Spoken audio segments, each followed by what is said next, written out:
నాగర్ కర్నూలు జిల్లా బల్మూరు కేజీబీవీలో వంట కార్మికులు వీరంగం సృష్టించారు. విధి నిర్వహణలో విభేదాలు తలెత్తడంతో ఒకరిపై ఒకరు కత్తిపీటలతో దాడులకు యత్నించారు. మద్యం మత్తులో వంట సమయానికి చేయకుండా బూతులు తిట్టుకుంటున్నారని, విధులు సక్రమంగా నిర్వహించాలని మందలించిన ఎస్ఓపై కూడా తిరగబడ్డారు.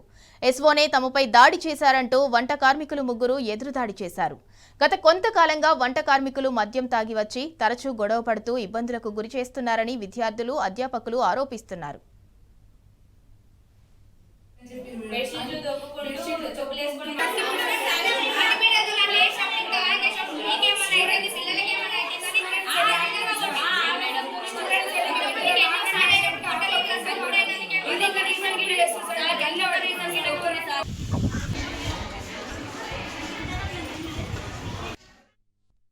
అది కత్తిపీటలతో ఒకరి మీద ఒకరిని నలుపుకొని కత్తిపీటలు తీసుకొని పోయి పిల్లలు పిల్లల మీద ఇక్కడ పోయి అంతా చేసుకుంటే ఎట్లా ఉండాలి సార్? నాకు భయం అయింది, చాలా షార్ప్ ఉన్నది.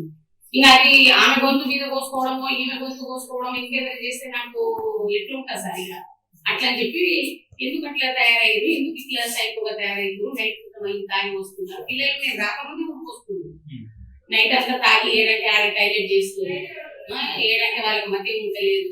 మాకు ఇష్టం వచ్చినట్టు లంజలు అవి ఇవి అని బూతులు చెప్తున్నారు మేడం అనేది. ఆగండి, మాట్లాడదామా అని నేను చెప్తానే ఉన్నా. అప్పటికి ఇంకా గొడవ చేస్తూనే ఉన్నా సార్.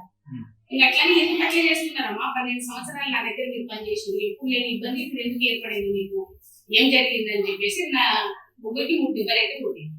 వాళ్ళు ఎప్పటి నుంచో ఒకటే గొడవలు, ఎప్పుడు ఏదో ఉంటే ఏదో చేస్తారు. పిల్లలు కూడా ఏవో లెటర్లు రాసి కూడా ఎన్నోసార్లు ఇచ్చింది నాకు. ఇంకా ఉన్నాయి ఇవన్నీ ఉండే కూడా ఉండలేమా వాళ్ళు ఆంటీ వాళ్ళు మీరు మాట వినరు, ఆంటీ వాళ్ళు చెప్తే కూడా చేయరు, ఇది చేయరు అది చేయరు అని చెప్పేసి ఇంకా నేను వాళ్ళని చదువుకుంటా. కానీ వాళ్ళకు ఈ స్టేజ్కి వచ్చేసింది.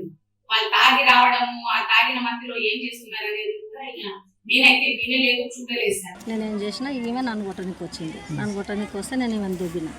సరే వచ్చింది, వచ్చినాక ఏమైంది అది కూర్చోబెట్టి మాట్లాడాలి. మాట్లాడకుండా వచ్చి ఇంకా పిలిచి కొట్టింది.